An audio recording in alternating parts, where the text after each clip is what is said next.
इस खास विश्लेषण में आपका स्वागत है। आज हम इतिहास के पन्नों से एक ऐसी कहानी निकालने वाले हैं जो सत्ता, लालच और जवाबदेही की एक बहुत ही दिलचस्प तस्वीर पेश करती है। हम बात कर रहे हैं राजा आहाब की। तो बिना किसी देरी के चलिए इस ऐतिहासिक और आध्यात्मिक वृत्तांत की गहराई में उतरते हैं। जरा सोचिए, क्या होता है जब एक ऐसा शासक जिसके पास असीमित ताकत हो अपनी गलतियों की जिम्मेदारी लेने से पूरी तरह मुकर जाए। ये सवाल सिर्फ एक कहानी नहीं बल्कि एक ऐसे राजा के गहन चरित्र अध्ययन की नींव रखता है जिसने दुष्टता और विनाश को सचमुच एक नए अभूतपूर्व स्तर तक पहुंचा दिया था। 22 यह महज एक संख्या नहीं है। यह उन 22 सालों का जिक्र है जब आहाब ने इज़राइल की गद्दी संभाली। यह पूरा दौर उसकी पत्नी इज़ेबेल के साथ मिलकर की गई भयानक मूर्ति पूजा और ऐसे कामों के लिए जाना जाता है जिन्हें आध्यात्मिक रूप से घोर पाप माना गया। अगर हम उसके शासन के मुख्य पड़ावों पर एक नज़र डालें तो कहानी कुछ यूं आगे बढ़ती है। पहले साल में इज़ेबेल से शादी और बाल देवता की पूजा की शुरुआत। फिर 10वें साल में आता है एक भयानक सूखा। इसके बाद 18वें साल में नाबोत की दाख की बारी वाली वो खौफनाक घटना घटती है और अंततः 22वें साल में युद्ध के मैदान में राजा आहाब की मौत हो जाती है। ये घटनाक्रम हमें उसके आध्यात्मिक पतन की एक साफ रूपरेखा देता है। तो चलिए पहले मुख्य विषय की तरफ बढ़ते हैं, सूखा और अपनी जवाबदेही से बचना। कहानी में एक मोड़ तब आता है जब परमेश्वर के नबी एलियाह आहाब को चेतावनी देते हैं कि उसकी इस मूर्ति पूजा के कारण देश में भयानक सूखा पड़ने वाला है। अब कायदे से तो उसे अपनी गलती मान लेनी चाहिए थी, है ना? लेकिन इसके बजाय आहाब ने अपनी जवाबदेही से पूरी तरह पल्ला झाड़ लिया।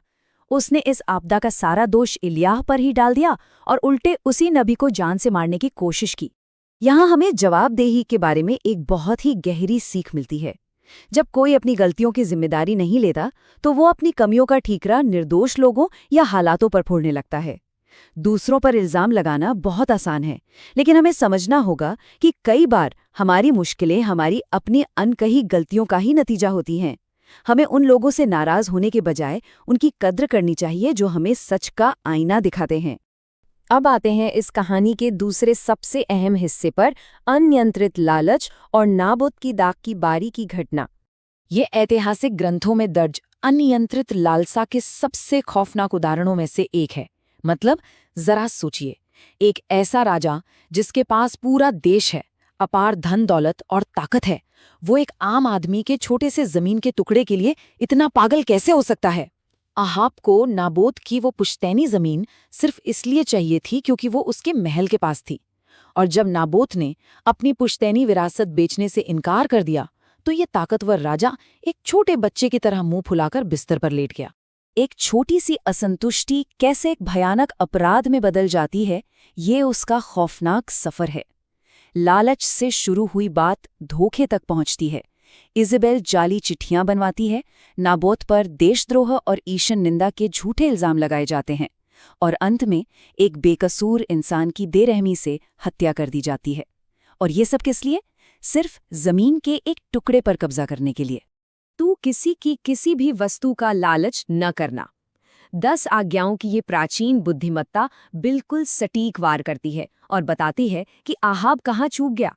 सच तो ये है कि जब आप अपने पास मौजूद अपार आशीर्वादों से असंतुष्ट हो जाते हैं तो आप खुद ही अपने विनाश के दरवाजे खोल देते हैं। इस भयानक घटना के बाद बारी आती है भविष्यवाणी, पश्चाताप और फिर से उसी दलदल में गिरने की। इस निर्मम हत्या के बाद परमेश्वर एलियाह को एक बेहद सख्त संदेश के साथ भेजते हैं। आहाब सोच रहा था कि वो इस सब से साफ बच निकल जाएगा, लेकिन उस निर्दोष खून का न्याय होना तय था।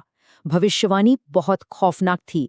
जिस जगह पर कुत्तों ने नाबोत का खून चाटा था, ठीक उसी जगह पर कुत्ते आहाब का भी खून चाटेंगे।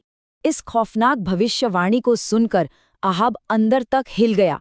उसने अपने कपड़े फाड़े, टाँट ओढ़कर उपवास किया और कुछ पल के लिए ही सही एक सच्ची विनम्रता दिखाई। और पता है, इस पश्चाताप को देखकर परमेश्वर ने दया की और उस दंड को टाल दिया।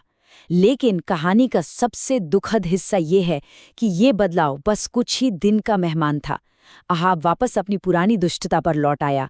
उसने सच्चे नबियों की बात सुननी बंद कर दी और सिर्फ उन चापलूसों से घिर गया जो उसकी हाँ में हाँ मिलाते थे। अब हम इस विश्लेषण के अंतिम पड़ाव पर पहुंचते हैं, पतन और हमारी आज की सीख। सच्चे मार्गदर्शकों को अनदेखा कर अहाब अपने चापलूसों की बात मानकर एक बेहद खतरनाक युद्ध में उतर गया। उसने सोचा कि भेष बदलकर वो मौत को चकमा दे देगा। सुबह उसने भेष बदला, लेकिन दोपहर होते होते बिना किसी निशाने के हवा में छोड़ा गया एक तीर सीधे उसे जा लगा। शाम तक वो अपने ही रथ में लहूलुहान होकर दम तोड़ चुका था, और रात में जब समरिया के कुंड पर उसका रथ धोया गया तो ठीक वैसे ही कुत्तों ने उसका खून चाटा, जैसा भविष्यवाणी में कहा गया था। कोई भी भेष आपको आपके कर्मों से नहीं बचा सकता। ये पुराना इतिहास आज के दौर में भी हमारे लिए एक आईने की तरह है।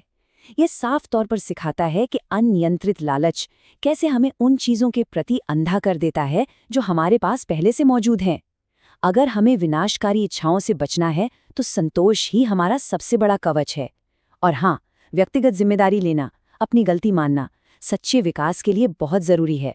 हमेशा ऐसे दोस्तों की तलाश करें जो सच बोलें, ना कि सिर्फ वो जो आपके हर गलत फैसले को सही ठहराए। जैसे जैसे हम इस चर्चा को खत्म कर रहे हैं, एक बहुत ही गहरा सवाल हमारे सामने आता है। हम अपने अंदर सच्ची संतुष्टि कैसे ला सकते हैं ताकि हमारा दिल उस अनियंत्रित लालच और विनाश के रास्ते पर ना जाए जिस पर आहाब चला था। अपने पास जो है उसमें संतोष खोजना ही शायद सबसे बड़ी जीत है। इसी विचार के साथ हमारा आज का ये विश्लेषण यहीं समाप्त हो